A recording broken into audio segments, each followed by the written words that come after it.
Welcome to Imperfect Momming. Our children are constantly looking to us for examples. The term role model doesn't quite cut it here. We are shaping their worldview with every move we make. You see, it's not in the lectures we give or moments where we are actively attempting to teach them. It's in the micro movements we make, the unconscious ways in which we navigate life.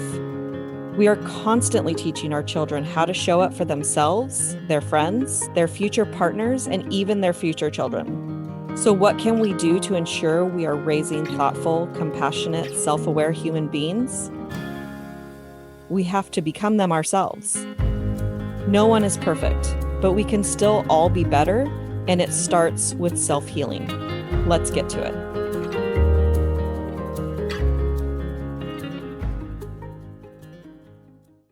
Welcome back to Imperfect Momming, and we have a very special guest today, Ashley, and I didn't look at your last name before we started, but it's Becker-Nunley. Is that how you say it? Becker-Nunley. It's all a long one.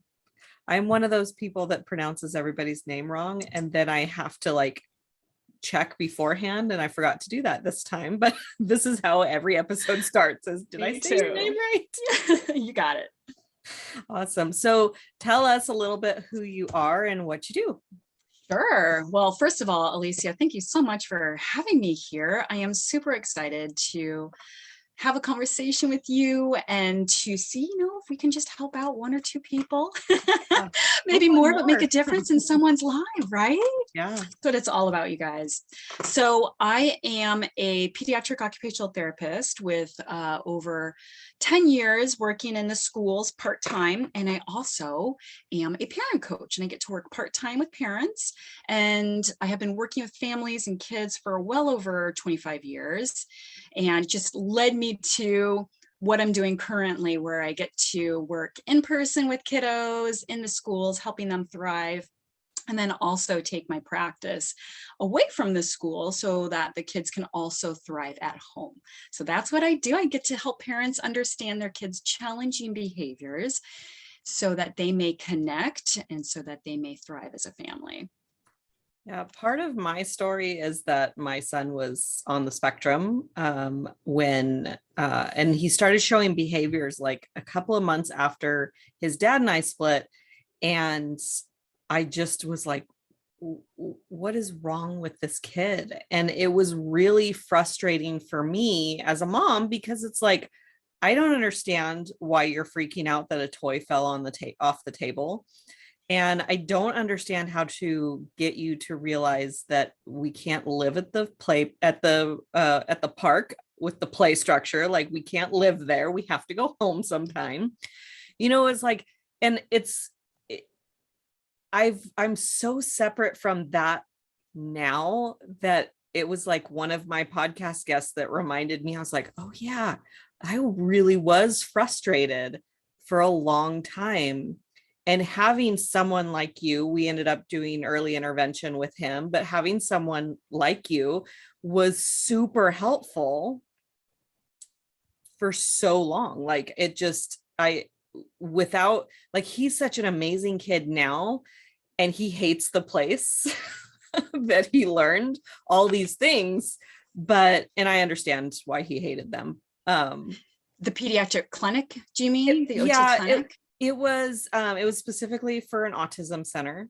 And my sister's an autism specialist, so she works in the school systems as well. I don't know what her official title is, but she was the one that kind of spotted it and told me to talk to his pediatrician, and then we went from there. And we got into this program where he was there, and they were, kind of assess like the gaps in his knowledge and would ask him the questions. And from his perspective, he was getting all the questions right, because they weren't saying, no, that's wrong. They were just taking notes that, okay, he's still getting this one wrong. So he's thinking he's answering these questions the same or correctly. And they're just asking him the same ones over and over. And so at one point, my sister said, they're not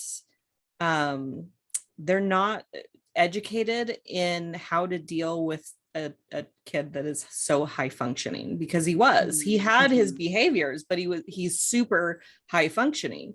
And if I don't tell people, people don't know that he's on the spectrum. Mm-hmm. Yeah. So, well, kudos to your sister and having her help in recommending early intervention, because that's key. I mean, the difference from someone who did take their child who displayed, these signs and symptoms that seem a little unusual, right? Out of the ordinary, then you are that much more helpful in terms of setting your child up for hitting their milestones, for developing those social skills, those social cues and perspective taking, because that's where the kiddos on the spectrum really struggle with. And so when we start early, it's recommended as soon as we start to see those signs around 2 years of age normally, then we want to get them that help. So that way, when they do grow and develop, they can consider other people's perspectives, because that was his struggle, was thinking, it's how do we understand how others think? And like figure of speech, for example, it's raining cats and dogs. What the heck does that mean? Are dogs and cats going to fall from the sky? No, it's just a figure of speech. I have some amazing responses of his, like when they asked him, like, what does it mean to throw someone under the bus? It's like, why would you throw someone under a bus? Why would you do that? That would kill them. Like, it's that's horrible. Yeah, we have to explain these. And there's a fantastic book. And you know what I can do, Alicia, is I'll get that book, but it's all about idioms and making sense of idioms for kiddos on the spectrum who don't understand idioms and figures of speech. So I'll send that to you.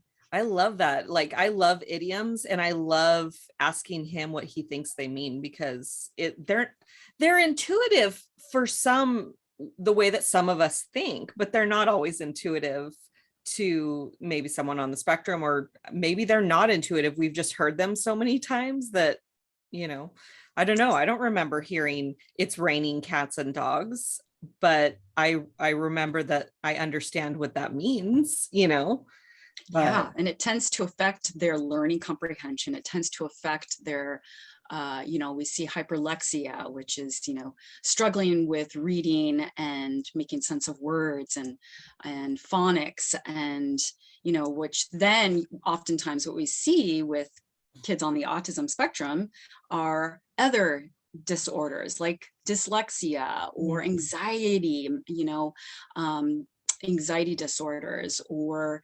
even dyspraxia. So there are a whole plethora of conditions that tend to go with those on the autism spectrum. So that way, when we start early and get the help and get the tools, get the strategies, get the support, even for you, for the moms, for the dads out there, that's helpful, so that you can also help your child in a variety of environments. And that's key, is setting them up so that they can thrive in a variety of experiences, at the grocery store, at the movie theater, at the mall, where it's loud and a ton of smells and fluorescent lighting, that they hear the sounds of the lights flickering. And, the more that they feel successful in a variety of environments, the more you see them thrive and the more they feel good. So that's what we want ultimately. Yeah. And it's young. And I mean, if I was going to be an advocate for any one thing that isn't like eliminating mom guilt, because that's like my one thing right now, but if there was one other thing, it would be, don't be afraid of early intervention. And don't be afraid of the label, because it doesn't mean what it used to mean. And, my son could have an IEP. What does that stand for? Individual education plan. Education plan. He could have an IEP, but he got into mainstream kindergarten. When he went to kindergarten, he wasn't, I just wanted to see what would happen if he didn't have an IEP, and he was doing well and he was thriving. And I thought, until he needs it, until he gets it, it's almost like, maybe there's a teacher that he won't connect with that then will need it. But until he needs it, then I'm not going to get involved with it. Right. But, it's like, I don't know the struggles that parents go through with the label. Like that's the fear, is that the label is going to follow them through their life. And maybe you can speak to this, but I don't see that happening in today's world. Where people are not wanting the label, that Where they're afraid to have the label. More that the label follows, like I mean, how does it follow you? Yeah. And so here's the thing is we are seeing more and more cases and, research and statistics show that it's on the rise. We don't know if it's environmental. I mean, we do know that there's a genetic component. There's speculation and high correlation that it's related to the environment. But what really matters is that your child is getting the tools and strategies. And if they don't get the tools and strategies, then we're going to see them suffer in school. We're going to see them suffer at the mall, at the grocery store. We're going to see meltdowns.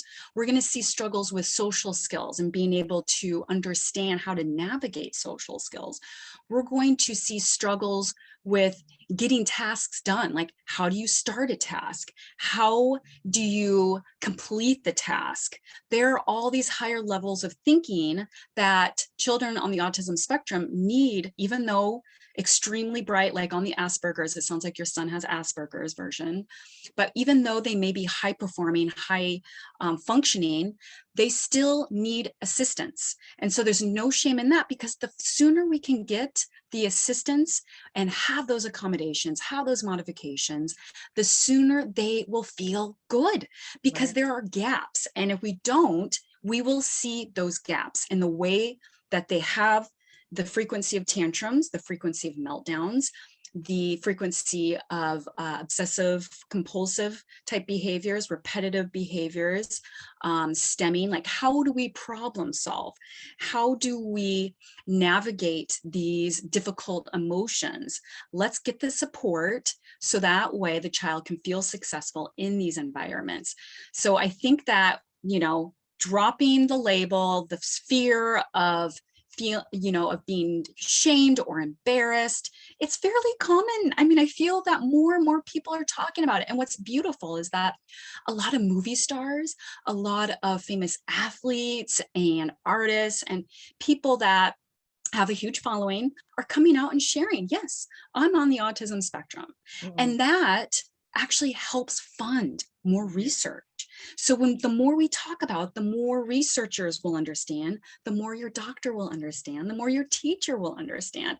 So let's break down the shame and talk about it so we can continue to learn about it and have that funding to do the research to learn. Yeah, we weren't planning on talking about this, but I love it. That's good. So I think that the biggest thing to understand from the parent perspective is to know that, like, it's not your fault per se. Like, we don't know what causes it. So if we don't know what causes it, it can't be your fault. Yeah. Even if it is a genetic component, that doesn't make it your fault. And that doesn't make, like, there's nothing wrong with it. I remember my sister explaining it to me, that it really just is a different way of processing things. And so, he did get a little bit of education on reading emotions and, like, look at this person's face and what does this expression mean? And what does this expression mean? And I love that, especially as a coach, because I got to learn that as an adult because it was natural to me that I had to, like, break it down to be able to really, like, not do a mind read of what your face is saying, and ask, like, okay, your blinking has slowed down. So, like, and maybe I don't say that or whatever, but, like, your eyebrows went together. Are you confused? Are you angry? Yeah. Like, and really, like, that's helped me as a coach, but that I've seen him look at me and he'll be like, Mom, your face looks like you're mad. Are you mad? Or he'll ask me, are you mad? And I'll say no. And he goes, your face looks like you're mad. Because I really am mad, but I don't want to admit it, little things like that. Like, it just, and he knows how to communicate that, hey, it's too loud in here. We go roller skating now on Saturdays, and he's asked me to ask them to turn it down. They didn't, but he asked the one time, Amazing. or if they did, I didn't notice that it was different, and he's been able to, process it ever since. So it hasn't been an issue. And so now even that's something that he's learning to deal with, because we sometimes like to have the music loud at home and we always have to turn it down. I love it. Of course, we like music. Mm-hmm. And that's, brings us a lot of joy, and, it gets us moving our bodies, which is important. Mm-hmm. But, when you talk about that, it sounds like advocacy, which is so important, that kiddos learn that self-advocacy. And that's part of the experience when we work with a therapist, when we work with someone trained to understand how to help kids on the spectrum, then it quickens the process in terms of getting the kids from one point to another point, from struggling to thriving. Mm-hmm. And it just speeds up the process. And we don't want too many hiccups, because the more hiccups there are in that growth process, that means not getting the help. That means living in shame or embarrassment. That means being stuck and feeling guilty. That's only keeping you stuck there. And you know what? The child will be stuck too. So let's help the child, because it's not your fault. It's no one's fault. In fact, I love the idea of embracing differences. Mm-hmm. And I think that our society has opened up to that more. And going back to the whole movie star thing, Seinfeld, I'm a huge Seinfeld fan. And he has come out and said, I was tested. And he was tested when he was an adult, actually, just a few years ago. But he's on the autism spectrum, high performing, high functioning. Yeah. And so he has Asperger's, and he's a funny guy. Yeah. And so this is the thing, right? It's incredible, but that is his superpower. Every child has a superpower. When we get that help, when we get that assistance, then the child feels better about themselves. And so when they feel better about themselves, they can discover their own superpowers, because every child has a superpower. It's all about self-advocacy and helping our child find those superpowers.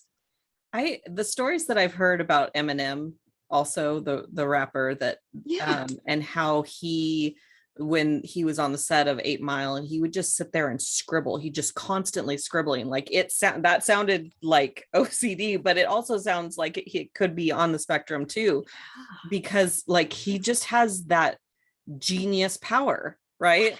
Yeah. And he's also kind of low affect, so he doesn't have much of facial expressions. Oh, maybe. Yeah.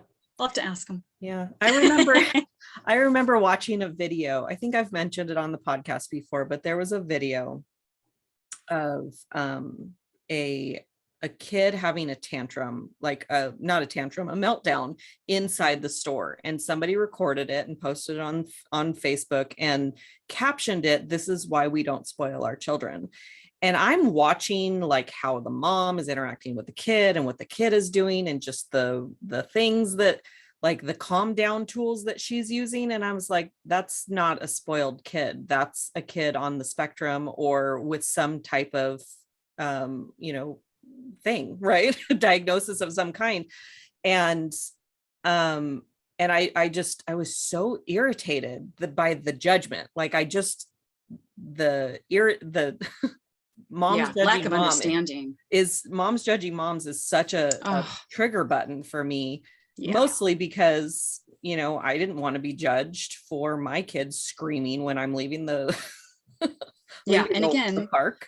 The more we talk about it, the less judgment, because there's more understanding. The more we research and fund and talk about it, that will help break down those misunderstandings and come to a place of more compassion and understanding. And that's what we want. Yeah. And it's kind of funny that I was expecting my son to walk through the door, and then my boyfriend walked through the door instead. So I was hearing all the noises. I was muting myself to limit the background noise, and then it wasn't him. So now I'm like, where is he? We're like the second day of school, and he's riding the bus for the second time. Well, yeah, because the bus didn't pick him up this morning. No. I know. And it's so funny. We'll have to work on that. Right. Yeah. I called the school, we've worked it out. But the funny thing to me is I've had a lot of, parental anxiety now that COVID is affecting children. So when we're recording this, this is August of 2021. So by the time you're listening to it, it's probably around March. But school's starting, and numbers are on the rise, and it's affecting kids now, and it wasn't really affecting kids before. And so I didn't have a problem sending him to school when schools reopened. And then now that it's affecting kids, I was having a little bit of anxiety, and I asked him, do you want to go to school or do you want to distance learn? He goes, I want to go to school. Like, he wants to be around kids. So he's definitely my child. We have jokes about that. Anything that he does that I don't do, I say, you're like, he doesn't like chocolate. Like, you can't be my child. So he wants to be where the people are, which is totally, me. But, and then when I found out that the bus was going to come at 6:45 in the morning, I was like, ooh, do you want us to just take you and then the bus can bring you home? And he's like, no, I want to ride the bus. I'm like, yeah, interesting. And that he's never gotten to ride the bus before. Like, so that was, he's excited about a new experience, but I love that you give him choices. That is a source of empowerment. And, it's very indicative in terms of why and how, he's thriving. It sounds like he's doing really well. And you even said that when we last spoke a few months ago. You demonstrate this calm energy, you demonstrate this self-confidence, and that comes off to him. So he's getting that model to him. He's seeing that you are confident and you are at ease. So therefore, when you're not anxious and presenting yourself with that anxious energy, then he'll feel anxious. If he sees that, that's how he'll feel. He'll take on that. But because you give him choices, you come to him with that calm energy. You come to him with, you believe in him, obviously. You think that he is just completely capable. He knows that because he feels that from you. The way you interact with him, that is key. And again, back to the shaming piece. When we feel confident, they will feel that, right? And again, that helps them feel good and connected and understand their own body and their own emotions, and helps promote self-regulation. And the only reason that I am any of those things that you just said is because of the personal development that I've done, because the person who, was wondering why he's losing his mind over dropping a toy.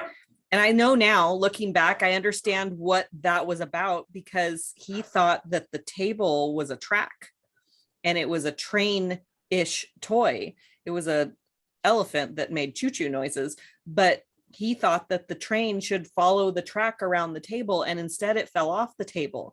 And so it was that, inflexible, like, no, this is the way that it's supposed to be, part of his personality that made that happen. But I remember the day that I realized that, I was like, oh my gosh, that's because of this. I understand now, because I understood my kid a lot more. But the personal development that I've gone through, the person that I was when that happened, is not who I am now. And had I not gone through the personal development, who knows? Yeah, I think personal development, it allows you to go inward and start with yourself. And that's key, having that self-compassion. So we did talk a lot about, autism and whatnot. And I want to hear your origin story. Like, what got you interested into the field that you're in? Oh, I love it. I love it. So I started at 6 years of age. And sometimes I get emotional when I talk about it. Okay. I have since lost my dad, but he was such an inspiration. He was someone who volunteered. And I mean, when I was a little girl, he was always helping out in some way in his community. And so I remember, usually around age 4, 5, 6, we're starting to form memories. And that is one of my earliest memories. At about 6 years of age, he would take me and my brother to the baseball field, and he was a softball coach for a Special Olympics team. And I remember being out there in the spring, and my job was to go and fetch the baseballs. And so I would run out there, and I love to run. Like to this day, I still run, but I would run and grab the ball and send it back. But in that experience, it was normalized seeing people with various abilities. It was normalized to see relationships happen and blossom across, a variety of ages, cognitive levels, physical, emotionally, like there were no barriers. It was just an experience that we all shared. And the experience was baseball. And so I experienced, a lot of the teammates would come over to our house. They would just randomly knock on the door sometimes just to hang out with my parents, because my parents were very much positive influences in their lives, but they also had this incredible high degree of a positive mindset I've never seen. And my dad influenced me in my mindset. And to this day, that's why I find myself to love coaching, and because it is all mindset. So my dad helped me shape that in those experiences, working alongside those with differences, volunteering with them, which then led me to working with families in juvenile detention centers and helping. That was more of a peer experience, peer to peer. So I was in middle school, high school. Then in high school, I was a teacher's aide in a special ed classroom. From that point, then I worked for Adventures Without Limits, and I got to help kiddos with disabilities, physical, intellectual. We learned to rock climb and sea kayak. And then it moved on to working in facilities and helping those living in residential homes live independently and thrive. So all of that led to my passion as an occupational therapist, because we get to see the whole person. We don't see just little bits and pieces. Physical therapy, they see the physical body. And occupational therapist, we really see the emotional, the spiritual, the physical, the intellectual, all of these parts. And so I fell in love with it, because that's how I would like to see people. That's how I approach relationships, is getting an understanding. I told Ashley right before we started that he was going to get home during the middle of the podcast and he'd come say hi. So you want to say hi, Xander? Hi. So sweet. Yeah. So he just came right over and gave his mama a kiss on the cheek. Very sweet. So we then, so I ended up falling in love with working in the schools, because that is the place where I first got to experience classroom and helping kids in the classroom. And so I wanted to continue that focus. So that is what led me to my path, where I get to be with kids in the schools, and then I get to coach parents of the kids that are struggling with disability, whether that is behaviorally, emotionally, physically, any way whatever it is for them. So that is my passion, and I absolutely love it. And I owe it to my parents. My parents were the ones who really inspired me. And it just oozes from you, like just your face lit up, like telling the story. Like it's you can tell that there's passion behind everything that you do. And I feel like your chosen field, like it's so important, because we need support. Parents need support. Like, especially I felt like when I felt alone in my journey was really hard. And then I remember going to a support group for parents with children with autism, and then realizing, he's so high functioning, and there's a lot of kids that aren't as high functioning. And one of the parents in the group had twins, boy and a girl, and they both were on the spectrum. And I was just like, oh, I have a lot to be grateful for too. And, it was frustrating at the time, because my in-laws didn't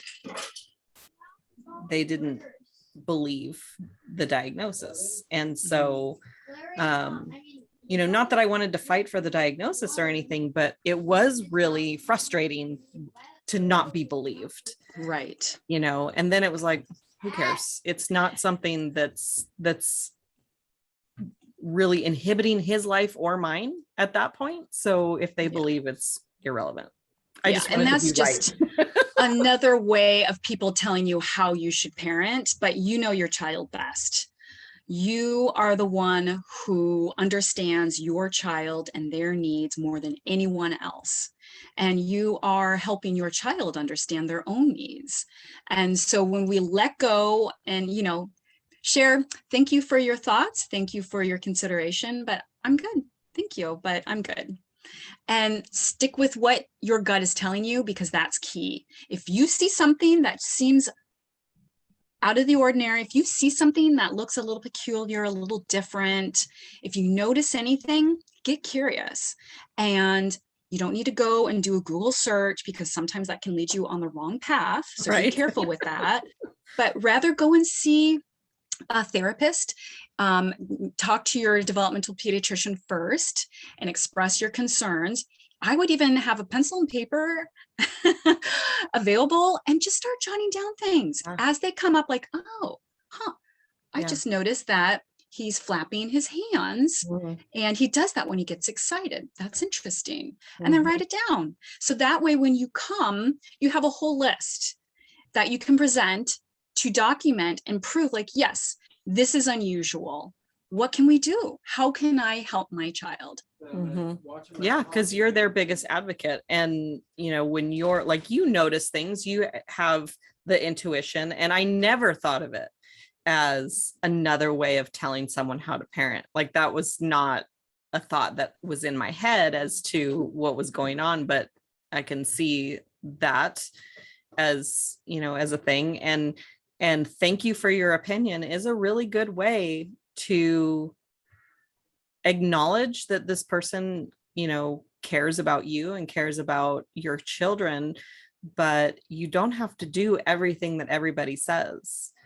And go to the pediatrician, not Facebook mom groups. That's key. That is key, because it just muddies all the evidence. It just confuses everyone. So just get clear, write down what you observed, because you're being objective. Okay. So you're not influenced by other factors. You just write down your observations and then take that to the pediatrician, the developmental pediatrician. That's the one to go to. And that would be it. Those are the 2 steps I'd recommend. Yeah. And you know what's really cool, Alicia, is that people think, well, I don't really feel like my child's struggling so much, so maybe an IEP, that's an individual education plan, isn't really necessary for my child in school, so I just don't know.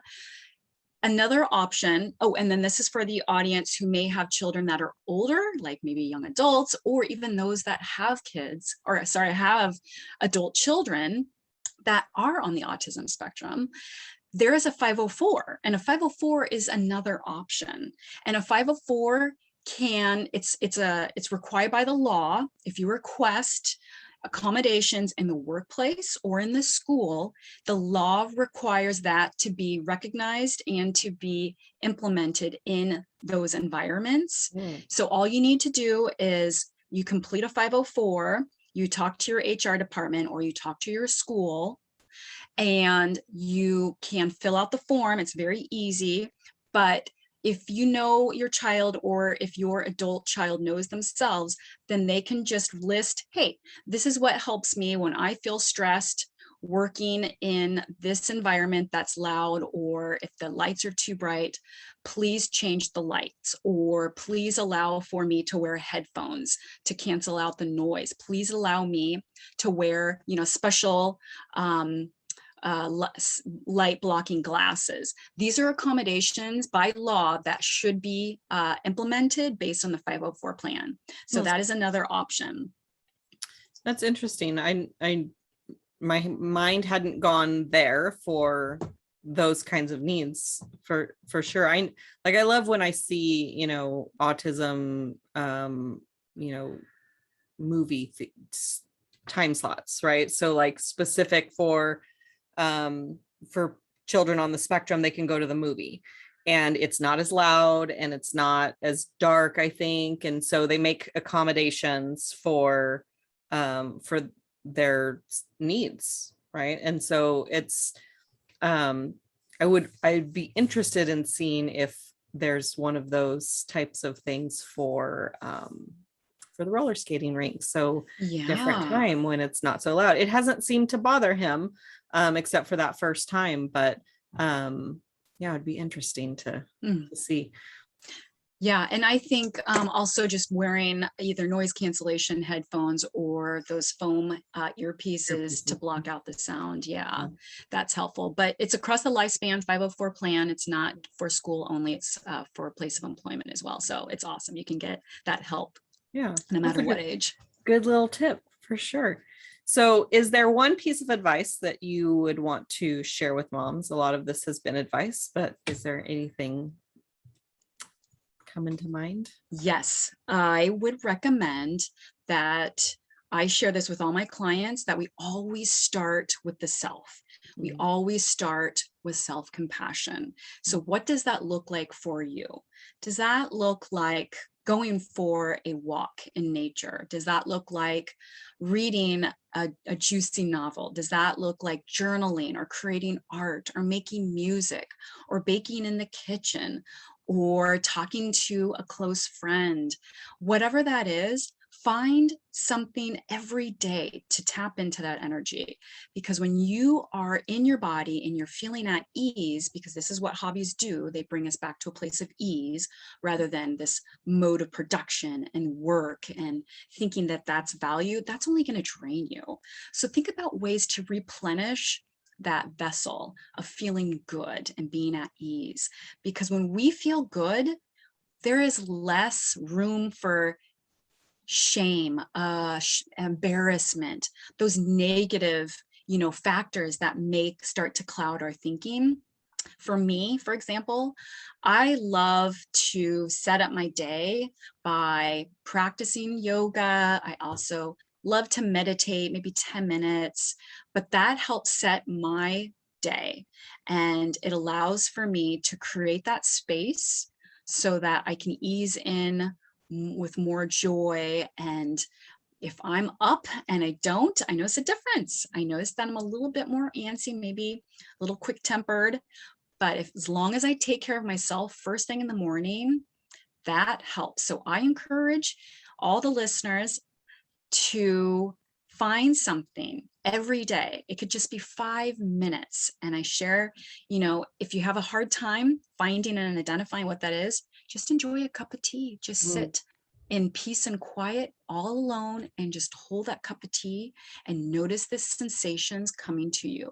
The aroma of the tea. If it's coffee, the aroma of the coffee, the temperature, the feel of it on your skin. Because when we tap into our senses, we're tapping into more of those pleasure centers in the brain, the dopamine, and it allows us to then feel pleasure. So tapping into the senses for just 5 minutes, that's all you need, and you'll notice a huge difference. That's what I recommend to everyone every day. That's really a good reminder. But two of the things that you just said about, number one, just sitting with the cup, right? Because one of my favorite things about coffee is the warmth of the mug. Even when I live in California, where it's hotter than snot, and for a lot of the months of the year. And but I still, I never would get an iced coffee. I would never get an iced drink. I always drink warm cups because I love the feeling of the warmth in my hand. And I remember at one point my dad was either trying to give up coffee or he was doing something where he would just drink a hot cup of water. He would just heat up the water. And I was like, interesting. And so I started doing that, and I was drinking more water that way because it was like a trick in my brain that I was drinking tea or coffee. I love that. Yeah. Yeah. I've heard of people doing that. It's like a compensatory strategy, right, where you replace it with something else. Mm-hmm. And then the other thing you said was about the hobby. And one thing that I feel as a entrepreneurial mom I feel really guilty just sitting and doing cross stitch, which is my hobby. Yeah. There's times where I give myself the permission to do it, but then there's other times where I do it and I feel guilty that I'm doing it. But it's like, no, I love doing this. It's like, it's creative without pressure. So, I'm a writer. I do this kind of thing, and there's a lot of creativity that's involved, but there's also some pressure that's involved in writing something good, but the cross stitch is like, I've been doing that since I was 12. I could do it with my eyes closed if I didn't need to see what I was doing, but it's like, there's zero pressure, because even if I make a mistake, you're not going to be able to find it, and so that's just a good reminder to like do it guilt-free, that it's something that even 5 minutes a day, then I get a little progress done on the project, and it's like a recharge. Yes. Mm-hmm. Yes. It's pushing that reset button. And I believe it's our responsibility as moms, as parents, to set aside 5 minutes, because we're setting an example to our children. Because don't you want your son to have a hobby, to have interest, to have those passions, to have, that explorative nature of wanting to pursue something that feeds his soul? Yes, we want that for our kids. Yeah. So it's our responsibility to demonstrate and model that you are taking care of yourself, that you honor yourself. And it shows to them that they have the space to do a hobby. And both of you are going to be more regulated too. You're both going to be feeling great because you do set time aside to be creative, to be in that space of crocheting and feeling great in that space, because like you said, you've been doing it since you're 12 years old, and you can do it with your eyes closed. So obviously something that you absolutely love. It's a passion. So it feels good. I was in a Facebook group and they said, what did you do as a kid for fun or something that you still do as an adult? Or I don't remember the exact question, but I was like, well, I cross stitched as a kid. I wrote as a kid. And then there was one other thing that I said too. And I was like, I still do all of those things. I should really get new hobbies. Like, I should really try new things. But I mean, I found what I liked, so I'm just going to do those things. But you're so focused. That's what it is. You're just so focused. I there's not like anxiety about like sitting still, but like I sit still, I'm so focused on things there, that my mind is always going. And so one of the things that I just started that I resisted for so long, and most things that I resist, I end up loving, which doesn't make any sense to me, but it's the way that it is journaling, because I kept hearing this voice in my head that was saying, pay attention to me. And lots of people say journal, journal, journal. And I kept hearing everybody telling me to journal. And I'm like, I just don't want to journal. And honestly, I finally listened to the voice, or I finally decided to journal. And then I realized that voice of pay attention to me, I didn't understand it, but that was like, I got that same awkward feeling that I get doing videos by myself. Like I could be on camera all day long with another person because I'm not looking at me. I'm looking at you, or right now I'm looking at the camera so that it looks like I'm looking at you. Right. Me too. And so I'm not focused on me. I'm focused on somebody else. And that was the voice, was pay attention to me, and the resistance of paying attention to my thoughts. And since journaling, I've had so many new awarenesses that have been phenomenal to be aware of them. It's like, it's another layer of getting to know myself. And, my teacher coach, Sean Smith, says a lot, that it's sad that we live on, so many people go through their experience on this planet and never get to know themselves. And and I didn't want to be one of those people. And I was doing I don't want to get to know myself by paying attention to my thoughts. And I was like, why does this feel so uncomfortable? And it stopped feeling uncomfortable after the first journal. You know? You bring up so many good points. I mean, Alicia, I feel like we can just talk and talk. Yeah. There is so much, but what I'm hearing you say right now is that reflective exercise really fed your soul. And so you continue to do it because you see the benefits, you're noticing the changes that occurred from those exercises, and now you love it. Mm-hmm. And then you brought up the point of how Sean Smith mentioned once that it's a shame when people really, grow up in life and reach this point where they in adulthood and they don't even know who they are. They don't even have that sense of self. And I think that going through that process of self-reflection is part of the morning practice that I really encourage parents to do, because when you know yourself, then all that other excess talk doesn't matter so much. Right. But also you begin to prioritize and see what is important, what's important in life, because you're listening to that inner voice. And you also see that, you're kind of getting out of your own head in those moments.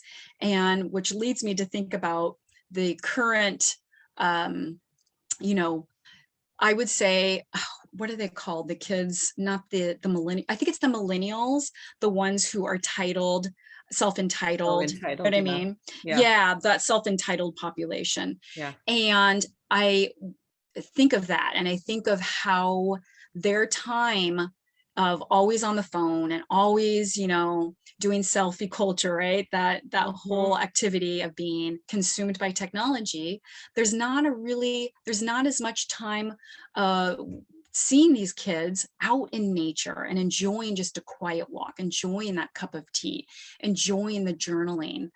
And I think it's really important that as parents, we model that, so that way our kids can also be self-reflective individuals. Yeah. Yeah. It's everything that you just said. Like when you started talking about the reflecting and getting to know yourself, the first thought that I had was, and then you're going to block out the noise. Yeah. You're going to be so in tune with your intuition that you're not even going to post on Facebook, hey moms, I need some help, as much, right? So, and something happened, where my son shared something with me that was really unsettling for me, and I didn't know how to feel about it. And I went and I posted in a mom group, and I don't know if somebody reported me or if there was an algorithm, and I got blocked on Facebook for a month. And I was like, well, that was fantastic. And really, if I had just sat down and journaled about it instead, then I would not be unable to go live on Facebook for a month. Yeah. You know? Yeah. And that's empowerment. You're Yeah. just empowering yourself rather than going to another source. Yeah. And luckily, Yeah. there was the positive thing about it was I only saw like one post that one response that was kind of judgmental. And I'm like, I agreed with what she was saying. And like, that's not helpful to somebody who's hurting, Yeah. Yeah. Um, but maybe they're also in a place where they're not self-aware. right. Yeah. Yeah. Some of the arguments on Facebook, like I love drama when it's other people's. Really? I don't like my drama. I don't want drama for me, but I grew up watching soap operas with my grandma, and I'm a writer. So like, there's always drama. So it's like, I like watching it maybe to get the ideas for the books or whatever. I don't know. I never asked myself why I like drama so much. I don't like it in my life. Stay over there with your drama. Yes, I love reading fiction, and it's so much fun because it's an escape. It's a way that allows me to, have a fun story that's not mine. Exactly. Yeah. And then when I watch the arguments on mom group Facebook posts, I'm like, oh, I understand where the disconnect happens. So that like it's a little bit of research at this point, but my boyfriend would come home and he would tell me about, someone that he would work with and they're going through such and such. And I was like, well, but why? Like, what's going on? Like, how did that happen? He's like, I don't know. I didn't ask questions. I know they don't. Like, so he started asking questions because I'm so interested in it. Yeah. So funny. Yeah. So books, we talked before we hit record, you had a book that you wanted to recommend, and I want to know what the book is about. Yes, it's right here. It is Dr. Ross Greene, Lost at School. So I'm showing this picture here for those who can see it, but he is also the author of The Explosive Child. So this is a book, highly recommend. Especially at the start of the school year, I think it's really important that we help our kids feel excited, to feel confident going into this new school year, because we don't know what it will look like. Going in a couple of weeks, things may be upended and completely change on its head. So we have to be open and flexible to possible changes throughout the school year. But for our kiddos that do have struggles socially, emotionally, kids that show, meltdowns, temper tantrums, or refusing type behaviors, we especially want to connect with them. And the way to do that is, reading Dr. Ross Greene's work, but it's how to connect with the child that's struggling in the moment. So how to problem solve in the heat of the moment. And he actually gives you tangible strategies that you can implement with your child so that you know how to navigate that tumultuous time with confidence. And it's almost like a formula. And I use it in my own practice because I work with parents with kids with challenging behaviors. So, and I also use it when working in the schools. Highly effective. And it just gives you a very simple plan to put into place to help your child reduce those behaviors, because all it is that they are just feeling disconnected and they want a sense of control. They want to feel successful. So we can do that. And we just have to follow this formula that works for the child.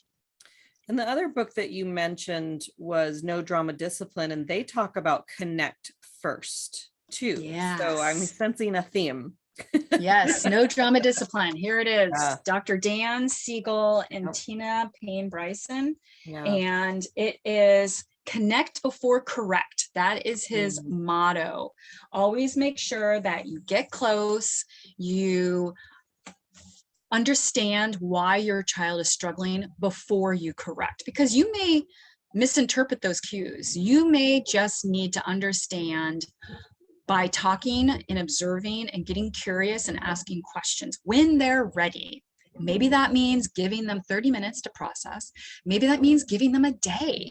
I have clients who say that they sometimes need to give their child a day or more to give them space to process, and then they can talk about it, because when everyone is calm and ready to talk about it, that's when the learning happens. And so we connect. And when we come from a place of connection first, then that's creating the optimal learning time, that time where the child can digest and learn through that difficult situation. So that way we can prevent it from happening. I love that. And my son and my boyfriend sometimes have a little bit of friction when it comes to, they just don't always see eye to eye on situations. And there's the last time was about the dog, and the dog bites my son and makes him bleed frequently. And we're working on this, but it's like none of us have raised a puppy before. So it's all new it's all new to all of us.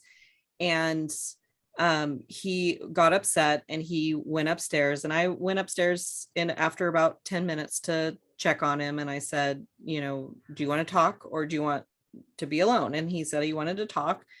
And he said, so he just word vomited on me about like how mean Larry is to him and da da da da da. And he said, okay, Mom, now you can teach me. Aw. Because we have an Yeah. agreement that I don't just go in and teach, because I the coaching is ingrained in me, and I have to stop myself sometimes. I have to remind myself, just get the emotions out. That's the step one, you know. And then we didn't get to a place where he and I could agree that Larry's not a jerk. But I ended up leaving the room. We were complete in the conversation, and I went back downstairs and he stayed upstairs. And it probably maybe 15 minutes later, he came downstairs and apologized to Larry on his own. Like, I didn't ask him to. I didn't tell him he needed to. I didn't tell him like, you don't get video games until you get to, you know, until you apologize. It was just, he, within himself, he knew that he wanted to apologize, and so he did. And I was like, this kid is so mature for his age. But I learned all of that, at least the foundation of it, from No Drama Discipline. That's one of my favorite books. Yeah, it really is. I mean, that's creating the foundation for future experiences when difficulty arises, and being able to identify, you know, what's the next step. And you're empowering your son, giving him choices. Would you like to talk now? Are you ready to talk now? Or would you like to wait? And that's all you need to say. Right. That's it. And just be there, right? Give them a sense of comfort, knowing that nothing has gone wrong, that you're not going to leave the house and say, goodbye, I'm packing my bags. It's, you are there to stay, that you love him no matter what. And obviously, you know, the way that he presents himself in those points of conflict, he has done it enough that he knows that's what he wants to do, that he is moved to make that connection with Larry, because he has that inner wisdom, that knowledge, and that practice. Again, we just repeat. We do it again and again, and they learn how to respond to those situations. Yeah. And that's early intervention too, you know, and you and how you present yourself with him, giving him choices, being self-regulated, doing your crochet every day.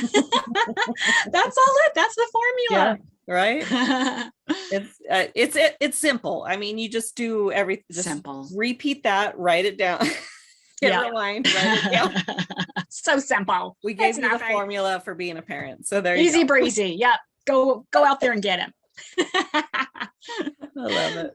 Well, I just want to say thank you so much for coming on to my podcast. And I think we met through Instagram or Facebook or something or another. And I've been watching, I get notified every time you go live or post something. And so it's just kind of cool to watch you go. And I appreciate everything that you've poured into my listeners today. And thank you. Yeah. Thank you so much, Alicia. I had a great time hanging out with you. Yeah, me too. And for our listeners, we will be back with another episode of Imperfect Momming next week. And until then, keep healing. Bye. Bye. Thank you for tuning in to Imperfect Momming. It's time for us to step up and realize that our power is not in trying to shape our children. Our power lies in shaping ourselves into the people we want our children to model themselves after. Don't just do it for your kids. Do it for yourself. When you become a more self-aware, compassionate, and confident person, you and everyone around you benefit. For more information about me and my work, visit AliciaLyons.com. That's ALYSIALYONS.com. See you next time.